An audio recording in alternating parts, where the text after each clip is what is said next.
I'm Matt Booker. And I'm Dave Laird. And this is The Great Concavity.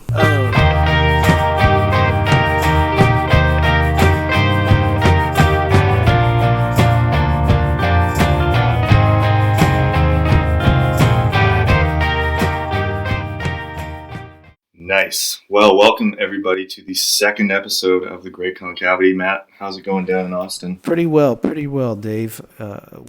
We didn't talk much last time. I realize now about the end of the tour.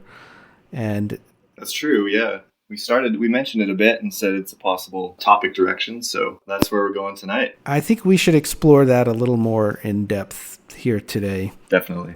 Definitely. So this has really been, for David Foster Wallace fans, one of the biggest events of the year, to say the least. I mean, having a feature film made about a writer is rare in Hollywood to begin with, especially for one who is so relatively young. You know, it's not someone about Shakespeare or Jack Kerouac. It's someone who born in 1962, right? So I think it's sort of loomed large over the past year or two, really, since the project was announced, and then that picture came out of Segel in the getup. You know, people have really been waiting since that time. And now where we're at today is the movie is basically out of theaters. Maybe it's still at some few theaters left, but we're really just waiting for the DVD. But why don't you talk about, you and I saw the movie together, basically.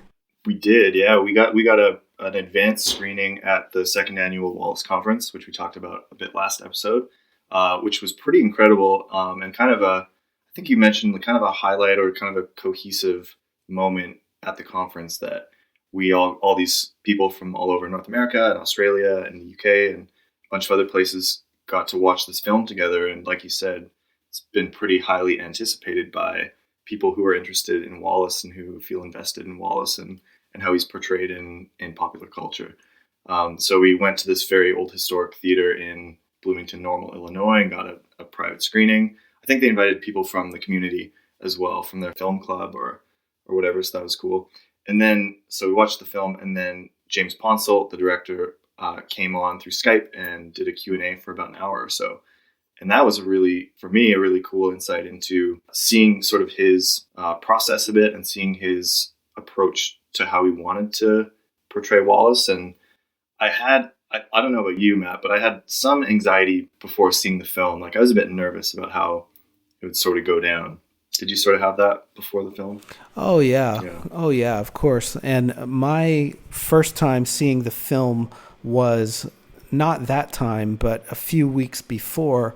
I had seen it in LA at this screening room, kind of a media screening that the production company A24 had invited me to. So I took them up on it and went to this advanced screening that was about maybe 40 people and mostly journalists who were there just in that screening room to review all kinds of different stuff. And it was a totally different vibe for me because I hadn't even seen the trailer. Like, I think when you and I saw it, the trailer had come out like a week before the conference. And so yeah, it was really fresh. It was really fresh, and like we saw it in May. Yeah, people were really building up to it, and the trailer built like, you know, that was the first time a lot of people had heard Segel talking as Wallace, you know, playing the role, and not just the Instagram photos, you know. Yeah. So when I saw it, I had not seen the trailer before. I had no idea really what the movie would be like, and for me, maybe we'll talk more about this because it gets into Segel's performance, but for me, a big part of it was really how Segel would talk. And if his voice was slightly off or it didn't sound like Wallace, I probably would have ruined the movie for me or taken me out of it. So I had anxiety about that. And I was pretty put at ease the first few scenes where I watched him. I said, wow, he's actually really does sound like him. He's got it down. Yeah, that's one thing that really struck me early as well watching it. And it was the cadence that Wallace spoke with was really well portrayed by Segel. I was really impressed by his kind of preparation for that and his being able to nail that impersonation. Well, I don't know if it's impersonation. I mean, that was the dig against him, right? It was just an impersonation and not acting. I went back and watched, a bunch of the Wallace YouTube videos of him on Charlie Rose and in Italy and interviews, and Wallace is quite different, actually. But I think it's the imitation, really, to me, of the voice and the appearance together, is that they're close enough that Segel's still able to get like his goofy grin in there and be his own person. But yeah, that was a big, I mean, it still is a big topic of debate. Like, did he portray him accurately? Should he have portrayed him accurately? Should he have, interpreted the role differently? And taken creative license in how he spun it. Yeah.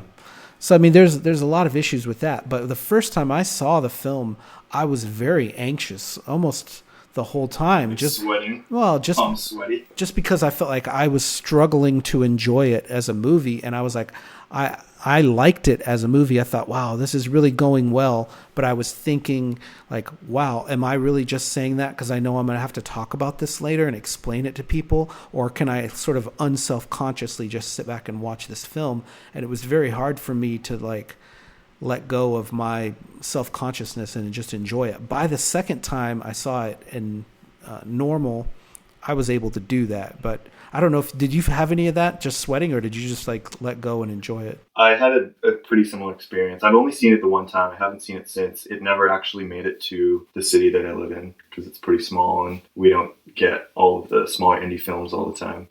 Which is too bad because, my wife's interested to see it and a lot of my friends are interested to see it. So we'll just have to wait for the digital release or whatever. But yeah, it was hard to separate for me, like you said, watching it as a film and just enjoying it for what it was versus just thinking about it, just analyzing every scene so critically, thinking about portrayal and thinking about how accurate is this to, although of course you end up becoming yourself, and the way that I interpreted that book versus how it's being shown on the screen. And so there were like these two levels of experience watching it. And I think as a movie, as just kind of a narrative and like a conversation film, a buddy pick or whatever, road trip movie, it was interesting and I was engaged and I enjoyed it. But then it was like, I'm also just thinking really hard about how the portrayal is going in every scene, And there was a weird tension between those two kind of lines there. Yeah. I thought the accuracy of it to the book was pretty close because most all of the dialogue was taken directly from there and is traceable back there, although they do take liberties with it and add stuff in. And I know Lipsky was involved in the production of the movie, if not the screenplay itself. Mm-hmm. Yeah, Lipsky was involved, and that was also weird for me. You were saying how it's weird seeing Wallace on the screen, but I was also paying attention to the way Eisenberg was playing Lipsky because I would count Lipsky as a friend of mine, and I have met him and hung out with him on several occasions, numerous times, and I think it's really weird to see someone that obviously being portrayed on screen. So I get that aversion, but I can't imagine what it must be like to be him and to see someone else saying your words on screen and portraying you to mass audience. So that's got to be a surreal experience for him, but he seems to have handled it pretty well. And, there's this other perception that he's somehow making bank off of the movie, and that there's been a lot of criticism in some essays about, or really cynically saying, oh, Lipsky just did all of this to cash in. And I don't think that's true at all. I mean, for one, he's a university professor and money's not his problem. Right. Well, it's like he's got other best-selling books. Like this was one of his best-selling books, but not the most best-selling book. Like he had this book about West Point that was a huge success, and he's a writer for Rolling Stone. Like he's not some guy off the street trying to make a buck. So this was not also the Avengers movie. Like this was a pretty modest budget and a pretty modest turnout. So yeah, for sure. So your his portrayal by Eisenberg, how did you find it between knowing this guy David Lipsky, and do you think Jesse Eisenberg portrayed him in an accurate way, or is that kind of less important to the audience than how Wallace is portrayed, maybe? I think it's less important. I think that it's also gets to the fact of, does it even matter then? Like, even with Wallace or Lipsky, does it matter how accurate this is really trying to be? Because it's staying true to their words and the spirit of their 5 days together. So I think that, if it's accurate to that, the fact that Lipsky is taller than Wallace, or was as tall as Wallace, and is as tall, stuff like that. And I think Lipsky is like a better looking guy than Jesse Eisenberg. I think that type of stuff comes through to people that know them, but doesn't really matter to what the film is trying to do. Right. Yeah, for sure. In terms of the interpersonal stuff that the film explores between Lipsky and Wallace, namely what appears to be Lipsky's anxiety about, wanting to be a famous writer himself, and Wallace seems to have achieved this really critical acclaim. And, you get the sense that Eisenberg's character in the movie is quite jealous and wants to have what Wallace has. How much of that do you get the impression from reading, although of course you end up becoming yourself? Because that didn't really come out to me in that text, although it's been quite a few years since I've read it. Oh, no, I think the whole book is really about that. I think the whole book is really about what does it feel like to get fame and feel unfulfilled. And that's something... Yeah, for sure. And that's something Wallace explores in his own work. But like Lipsky being jealous of Wallace, do you see that? Did you see that coming through in the book? No, that's... Like in the way that we see it coming through in the film? I don't think it's as blatant in either one, actually. It's interesting that you say that, like him being really jealous. I think that anyone would be jealous of someone that had a really successful book or an author who did really well. But I don't see it as being like... oh, he just really wants to be him. I mean, maybe I'm naive there. No, that makes sense. But I mean, like, there's got to be some kind of like for the film to be interesting, there's got to be some kind of conflict, right? Some kind of drama, right? And they kind of build up to that where they have that confrontation in the kitchen where he's like, "Be a good guy." Like, that's not really in the book, right? Yeah. But they do build up to this tension where anyone where you spend 5 days with them, there's going to be some tension anyways. And in the book, it's easy to, cut that out, or, you don't need it for the type of interview book that was. You don't need it to have like dramatic tension, but you do for a film. Yeah, exactly. Mm-hmm. And you could communicate a lot more just by having them be cold to each other, in a film rather than... portraying that in the book. I don't know. I think a lot of what the book was about was, what does it feel like to get this sort of fame, to know that you wrote a masterpiece, or that everyone is telling you wrote something massive that is a genius and you wrote a masterpiece. Isn't that what every writer wants? How does it feel? And Wallace never gives him a straight answer on that. Never really says it feels good, it feels bad. He says, this is not real. Mm-hmm. Yeah, there's kind of the facade of fame, kind of. Yeah, and one of the things that really stood out to me in the book, reading it, is like Wallace seems to be absolutely obsessed with coming off as disingenuous, and so he's constantly clarifying what he means, and he's always saying like, I don't want to be seen as this or that or whatever, and so. Yeah, how do you navigate that kind of fame and how the public sees you versus what you're just actually like as a dude in your life, And for all his stuttering about it, I think he's actually brilliant at that as well. I think he was a master of kind of honing his own image, and whatever anxiety it gave him, he was able to at least keep his image consistent with who he really was, I think. So I think he was really good at it, and that part of it was that self-consciousness and admitting that self-consciousness and talking about that self-consciousness and just saying, oh, I'm aware that I don't want to sound like, a D-bag here. I'm just coming, I don't want to sound goofy, but he is goofy. But that makes him more authentic, and that's really what people are looking for, in terms of, I think, any artist are they authentic, or are they some copycat? Yeah. Yeah, for sure. So another thing that he talks about a lot in there is the sort of chasing a career or success and tying that to happiness. Does, success at all give you happiness? And I don't know, like for Wallace, it doesn't really show him in that movie as being super happy with anything that he did in regards to Infinite Jest. And he talks about this in the Charlie Rose interview, where he says something about like teachers, right? And people work hard, and you get a gold watch at the end of it. I'm really butchering this paraphrase, by the way. But, that's okay. But really, what's the point of life then? Is it really just to chase this gold watch? How do you, get some fulfillment from your career in terms of like day-to-day happiness? Mm-hmm. Yeah, that seems to be one of the major themes that not only is in Wallace's interviews and his discussion of this stuff in public, but also I think even like in most of his texts, this is kind of an issue, right? Like the tennis kids at the academy and at Enfield Tennis Academy in Infinite Jest. Like I just think of the scene with Lyle and do you remember which character it is? It's Chu. It's Lamont Chu. Yeah, Lamont Chu. Totally obsessed with making the show, right? And the whole discourse about him seeing himself in the magazine is what he's obsessed with. But then the anxiety really quickly becomes not seeing yourself in the magazine. Right. Once you've achieved that, right? Right.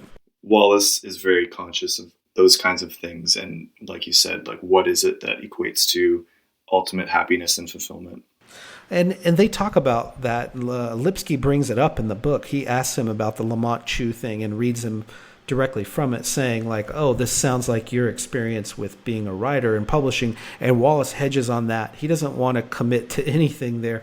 But I think it's very true that if you're a struggling writer, any struggling writer, and you're sitting at home and you're unpublished and you feel like a failure, and if someone came to you and said, what would make you happy right now? You would say, well, maybe if I wrote a really great novel that I was proud of, that was critically acclaimed, and I, got to go on Charlie Rose and talk about my fictional characters, and people came and took photos of me and put them in magazines. All of that stuff, the trappings of fame, that's what people think would make them happy.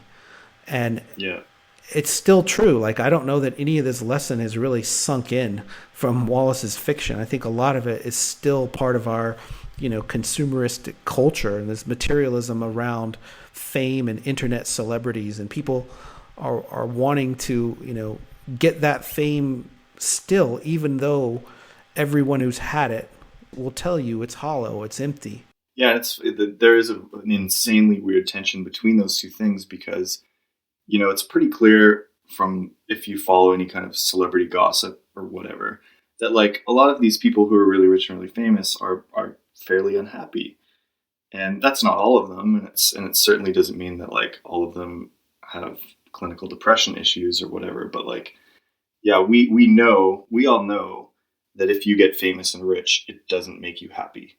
We all know that. But yet we also have this kind of invincibility complex, thinking that, yeah, that's true for those people. But if it happened to me, I would be happy. I would be satisfied by those things. It's how like teenagers think of themselves as like nothing bad will ever happen to them. They'll never like get in that fatal drinking and driving accident that they see on like 900 PSAs. Oh yeah, they're going through high school, and it's kind of like maybe it's like that for us as a culture, that we know these things aren't really where ultimate value lie. But if it happened to me, I would make those things be worth everything. Yeah, it's American exceptionalism for sure, and that people think, really, what else is there then? Money would solve a lot of my problems. Fame and fortune, it would make me feel better, right? Mm-hmm. And yeah, sure. The lesson, like I say, I don't think is maybe not even one that you can learn before you experience it firsthand. Because it's what people seek. I mean, especially with writers, they have to be self-promoters these days. And so they have to be out pushing this level of kind of pseudo-celebrity. And there's, some writers that are big enough to opt out of it, but those smaller ones who do opt out of it, they stay small. I mean, or they stay out of the limelight. there's a few exceptions. Everyone will always bring up like, oh, Don DeLillo and Cormac McCarthy and stuff, but Pynchon. But like Don DeLillo is not a hermit. Like he does go out in public and go to readings and stay involved in the literary community, but he's not going on the Today Show anytime soon. Right. Cormac McCarthy did go on Oprah, and I think he's even way less involved in the literary world because he lives in Santa Fe, New Mexico, and DeLillo is just outside New York City, so he does get into the city quite often. And I've seen him at NYU, and like it's not like Pynchon or Pynchon, he's got the paper bag over his head on The Simpsons, right? I mean, it's like people don't even know what the guy looks like, even though he has a book editor and people in the publishing world who know him. He's also an exceptional case. So people always bring up these exceptional cases, but most writers have to be out there very publicly trying to raise their profile. And Wallace, talks about that in the interview with Lipsky about how he feels like he owes it to his publisher to do the publicity that they ask him to do because he knows it will help sell the books. So he's not above saying that, like, oh, I'm this pure artist and I can't be involved in the world. In the capitalistic side of this enterprise, right? That's not what he wants either. I think as much as any writer, he wanted to be a publishing success, and that does involve publicity and doing interviews with Rolling Stone, and also just to get laid. That's what he says. It would be nice, nice little side effect of his fantasy world of having literary groupies. Yeah, exactly. But if anyone did have literary groupies, it was him. For sure. So the question we haven't really broached here about the film, and it's been probably the main question since the film was announced, was should it exist? Yeah. There's one of the first things that I saw regarding this question came from a literary blog called Biblioclept. Oh, I know him. And I think you follow that. Yeah, I think we talked about this a little bit. And so he came out with this piece called, and this was quite a few years ago, like as soon as it was announced, although of course you end up riffing obliquely on how a David Foster Wallace road trip movie is a terrible idea. And then he gives 25 points about why this movie shouldn't exist, more or less, or at least he's expressing his anxieties about this film existing. And there's a few points that I thought were quite funny, but he also is kind of generous too in how he talks about it. So like point 21, he says, Lipsky's book features one of the most intriguing characters in late 20th century literature, David Foster Wallace performing David Foster Wallace, attempting to not perform David Foster Wallace by acknowledging that David Foster Wallace is self-consciously aware of performing himself. That's perfect. So like, that's a pretty good meta description of what's going on there, right? And you and I kind of like, we sort of felt that kind of anxiety too, just he articulated it in a really funny way. So then he talks about, like these guys are hanging out, I can imagine sort of how the adaptation is going to look. It's a buddy film, a road trip film. They're waxing hard. They have some high laughs, things like that. So he's like, I'm kind of scared of this movie. And like, how can it just not be a cash grab is one of his points, point 24. But then his last thing, point 25, he says, I could be wrong though. I'm fine with being wrong. So I think, the internet community expressed a lot of this. Well, and then, the estate came out with that really damning press release and just outright condemning it, saying they do not consider it an homage, which I thought was an interesting choice of words, because an homage is really someone's intent in making it. And that's trying to say like, oh, I don't think you had good intentions in making it. And I thought that's obviously false and like easily repudiated by the person saying, no, I do have good intentions, did have good intentions, and then proving it in the film. And I felt like they did. Yeah. So an homage is like, that's a subjective thing. It's not like saying, oh, this is not an authorized project. Well, you can, that's a fact. That's not subjective. Like, you didn't authorize it. We get it. But to say it's not an homage, it's like, really? It's not an homage? I've seen the movie 3 times now. I think it's an homage. It's clearly like a love letter to him. Yeah, oh, absolutely. Especially, I thought the most kind of heavy-handed moment of that was right at the end when Wallace is out scraping his windshield in the morning, and Lipsky's frantically running through all the rooms with his tape recorder, describing them. He's describing the bath towel, and he's describing. Yeah, that's a weird scene. Yeah. Yeah, and then the one part where he opens the door to Wallace's writing room, to his study, right? Yeah. And there's this like holy light shining onto the desk and the keyboard coming in from like the AM sunlight through the window. And it was like, okay, clearly whoever has made this film feels really indebted to Wallace in some way and really loves his work and views him almost, I don't want to use that saint word, because that's been thrown around a lot, Saint Dave and all that stuff. Yeah. Like DT Max's recent article. But like there's clearly, the homage aspect to the film. And it's pretty hard to not see that Ponsoldt really wants to honor Wallace. Yeah, I thought that was weird. Partly just because I thought they did go a little bit overboard on that, revering him. Like, you don't have to revere him to appreciate him, per se. And, the other scene that really, I think, stood out to me as just being off.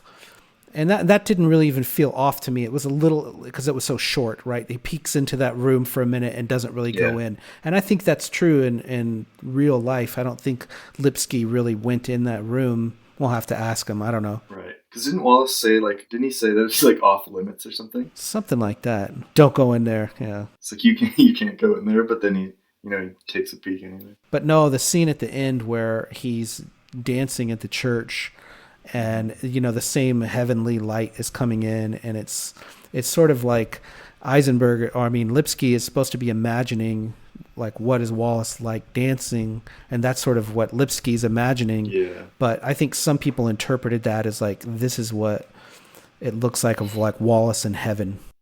Yeah. Right. And I just thought it was unnecessary. Like, you don't actually need to show him dancing to prove anything. So to me, that part of it just didn't work, but it was over quickly. And then it got to the Brian Eno song. That was the last, that was like the outro song, was the big ship. And I know that was a song that Wallace liked. I think they even talk about Brian Eno in the book. Yeah. I think so too. I feel like what you're getting at here is that the movie seems to be kind of haunted by Wallace's suicide, and like you're kind of interpreting the film through that lens a lot. And I think a lot of the decisions filmmaking wise that went into the movie are kind of like, that's kind of a subtext in the film. Well, it starts out with that. Exactly. That's the framing device of the film, is his death. And I do think that people were very sensitive to that, about, is it too morbid to even show him being happy?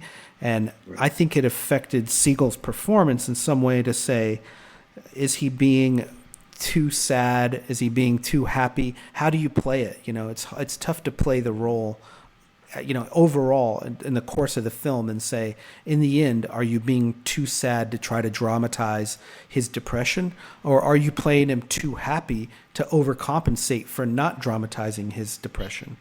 Right. Yeah. So I think that's a really tough line to walk. And I think they did pretty well. And if you're going to veer on one side or the other, I think it's better to veer on the side of being too happy.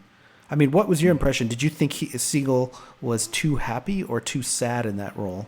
I didn't get the sense that it was too much in one direction. Like, you definitely got the sense that there's kind of a melancholy to Wallace, and you see that in the portrayal. But also there's these moments of levity and these things that are quite humorous, and parts where he's really concerned about authenticity and not being seen as disingenuous, like, hey man, just be a good guy. The kitchen scene, right? Just kind of like the sort of the climax in their characters' interaction. But yeah, I think his portrayal was that this guy is very human, and he kind of exhibits the range of human emotion. It didn't seem to me like he was, wildly depressed in the portrayal, and it didn't seem to me like he was, manic or something either. So I think there was a fairly good balance between those two things in the movie and the portrayal. Well, back to the saint thing, you mentioned the saintliness thing, and this is something that's come up all the time. And really since his death that people have kind of made fun of that idea and said, oh, everyone really just because people said a lot of good things about Wallace, right? So people said tons of good stuff. And I think people started to question that and say, wow, it's kind of messed up part of our culture that people would question it and say, oh, is that really true? And then there's plenty of other people willing to step in and talk about a human being, especially someone they dated or someone they knew personally, and say, no, he was actually a big asshole. Or no, he was actually real violent and I hated him. I'm like, wow, that doesn't really sound like all these hundreds of student reviews that have told he's the best teacher in the history of their lives. It's like, well, he was a jerk to me one time. I was like, well, okay. So there's been this big thing about like, most people say you're good, well, then you're a saint, and we don't need saints. I think it's more intriguing when you say we do need heroes. We do need people that, are worth looking up to or worth emulating. And, and maybe hero is not the right word, because to me, a hero is someone who like sacrifices it's in a Michael something. Bay movie. Yeah, right. Yeah. Well, it's someone who like actively sacrifices themselves for others, right. Mm-hmm. Whereas a writer, it's real tough to actually be a hero just being a writer. Because, what you're sitting behind a desk and typing out some words. Yeah. But to be a saint, I mean, my God, is that so wrong to be called a saint?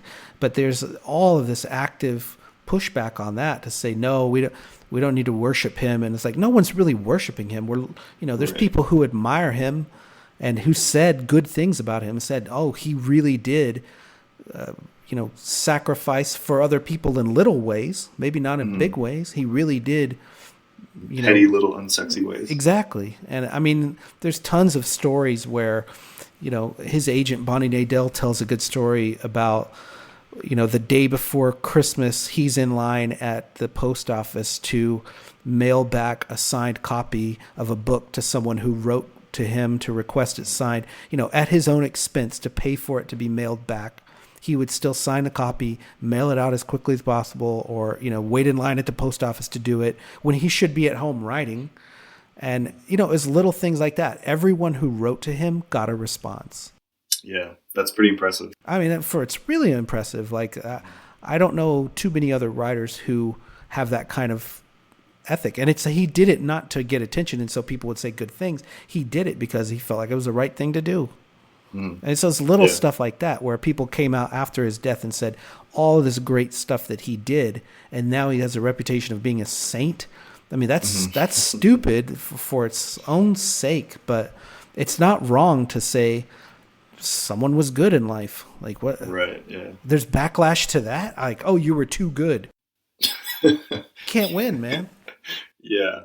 Yeah. And then death really complicates that whole thing too, right? Because while you're alive, there's probably people who will say a lot of bad things about you. But then after you die, it's like, oh, everyone just comes out with the best stuff. And kind of, with Wallace, you don't want to use the term cult of personality, but kind of that, like, I don't know, posthumous kind of elevation of a persona that maybe didn't exist or maybe did exist in some way, but now it's been exaggerated.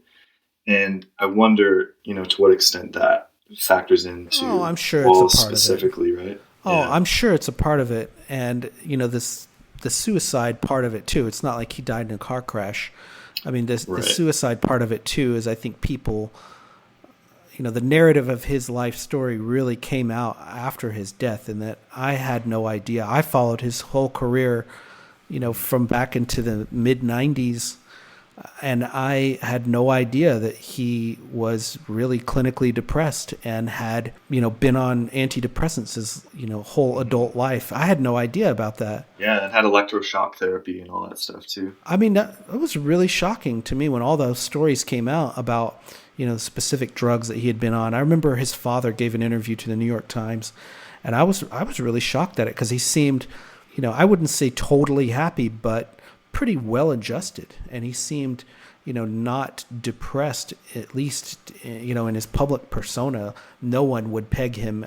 I'd say no one would peg him as a potential suicide. even though he had this dark history of people who really knew him. He had attempted suicide many times, and he had had a lot of struggles with depression, but he basically hid that and lied about it. And not in a bad way, but to say he didn't want to talk about it and he didn't want it publicly discussed as part of his life. And it wasn't. It really wasn't. I mean, Charlie Rose brings it up a little bit, and he says, it was just not interesting.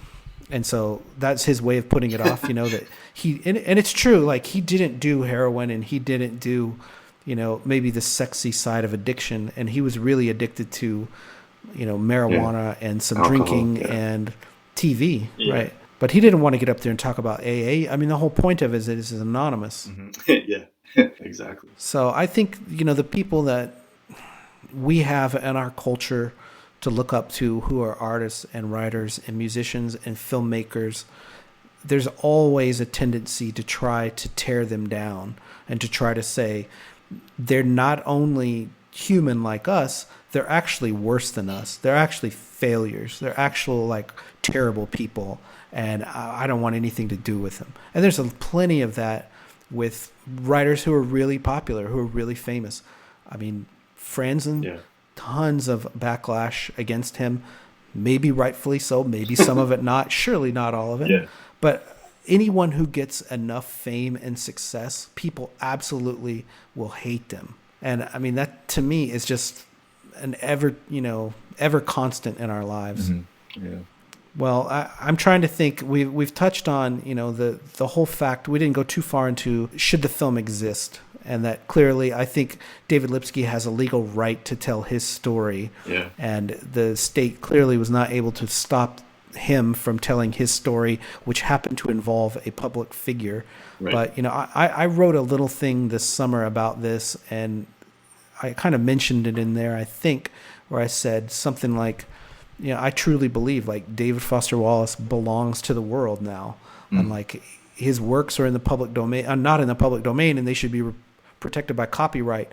Right. But I think eventually, people who knew him and loved him when he was alive will come to realize he's a lot bigger of a phenomenon and sensation than most writers ever achieve. Yeah, absolutely. And he's a legend, and he's part of, you can't put that back in the can.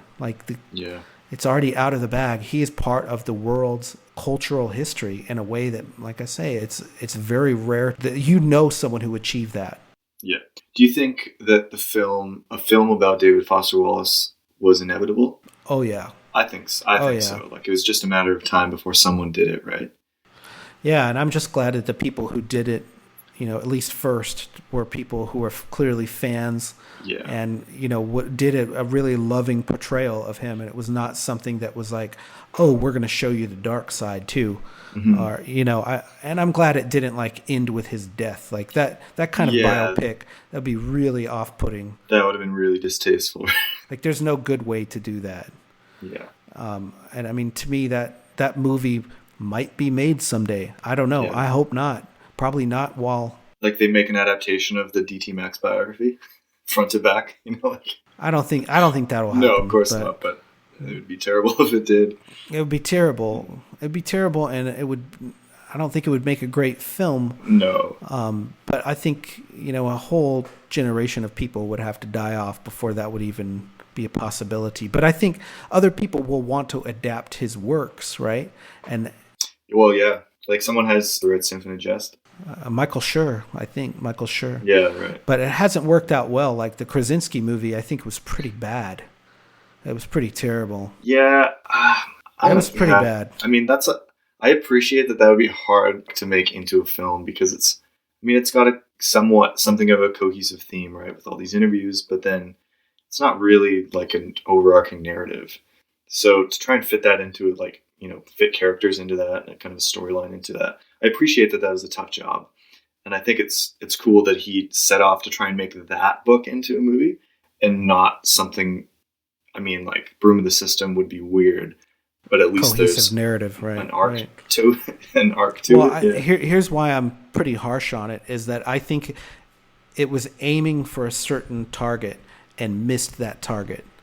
That no good performance, no level of great acting was going to save that. That really what Krasinski saw in those interviews did not translate well to the film at all. And the one that did is the one that he shortened. And to me, this is where it could have been the saving grace of the film, is the last one where Krasinski does it as brief interview number 20, the granola cruncher story. Oh, yeah. Oof.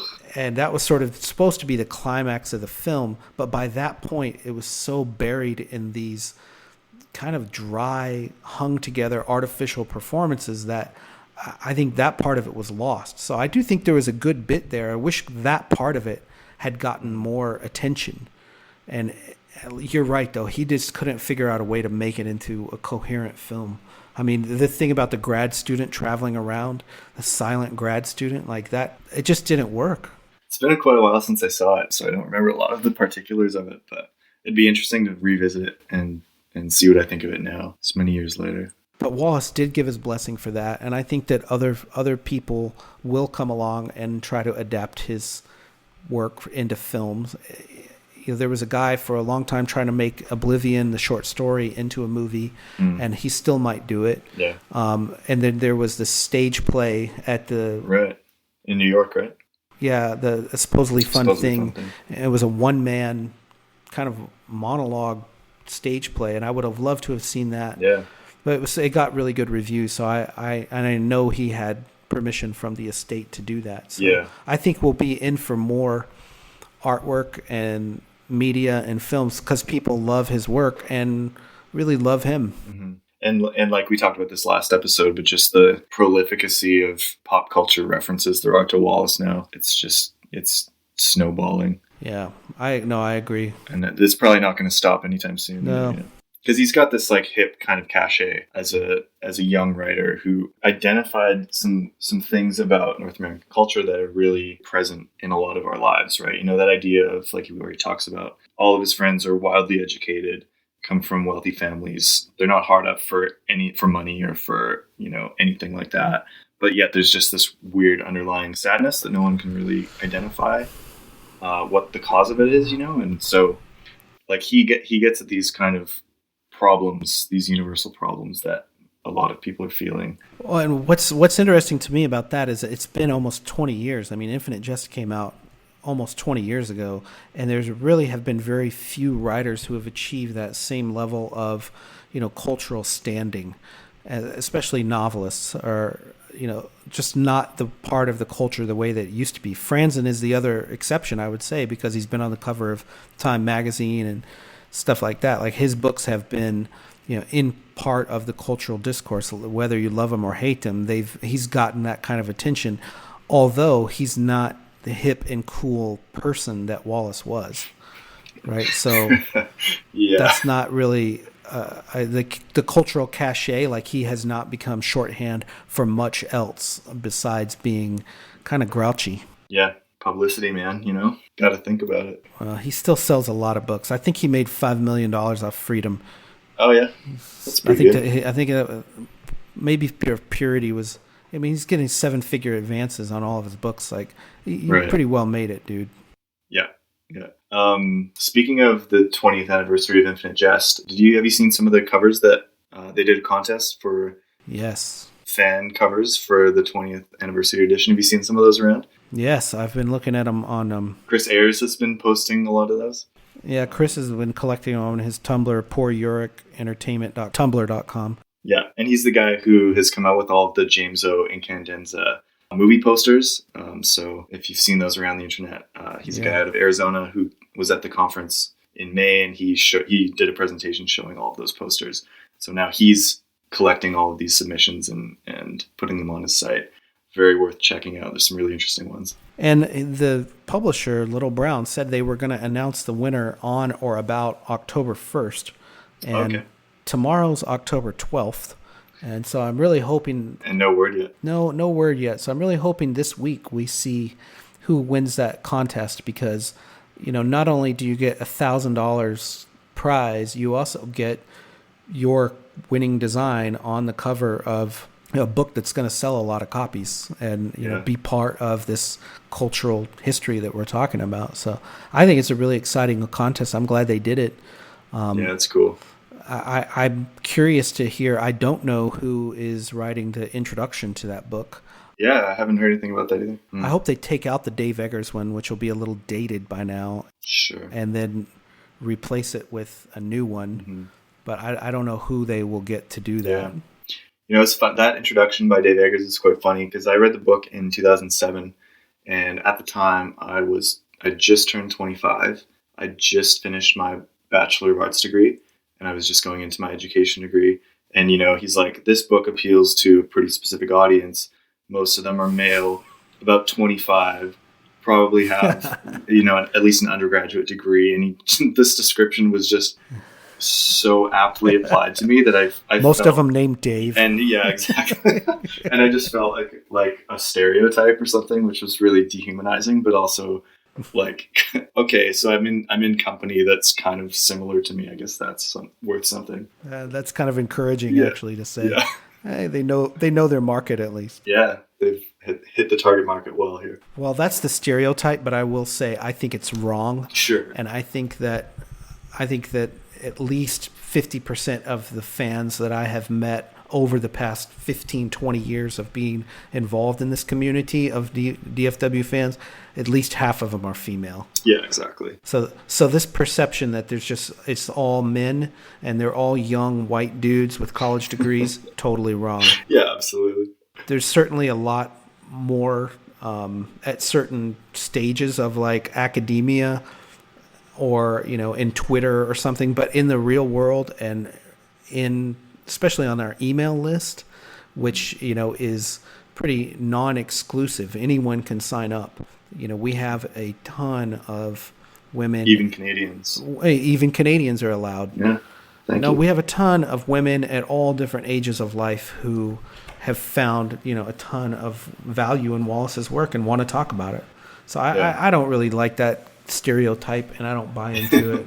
I disagree with it. Yeah, exactly. It just doesn't jive with my reality, but yeah. This does bring up an interesting topic that maybe we could explore in a future episode.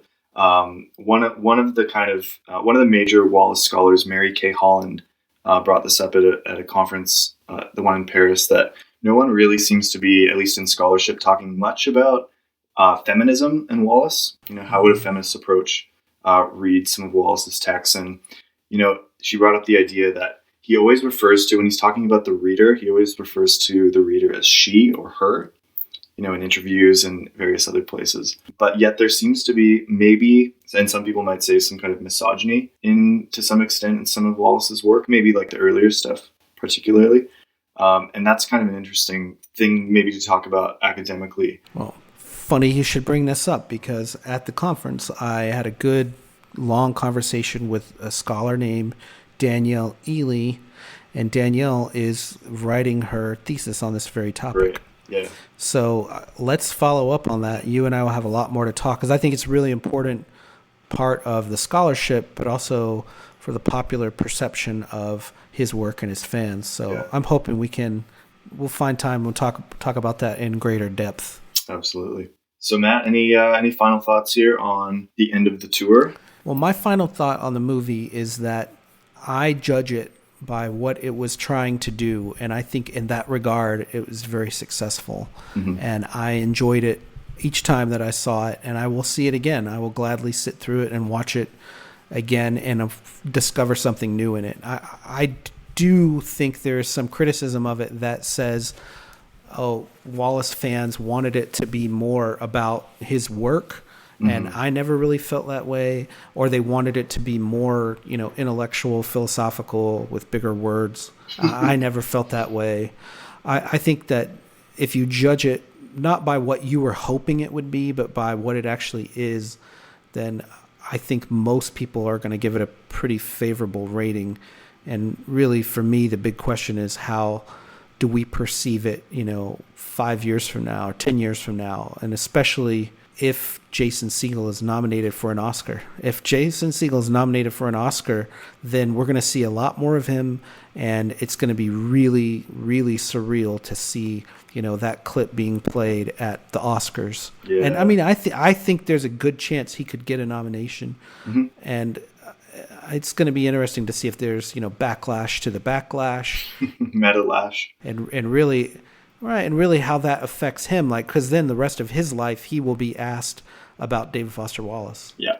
And that becomes his stereotype as an actor, which would be a pretty weird sea change because, he usually plays like the goofy, schmucky kind of dude. Yeah. I only know him from the Muppets. I've only seen him in the Muppets. Okay, so like Freaks and Geeks or Forgetting Sarah Marshall. Okay, I've seen a few of these other things. Films, like he's kind of just a doofusy character in a lot of them. So to see him move into a serious role it's going to be really interesting to see how that affects his future career, I think.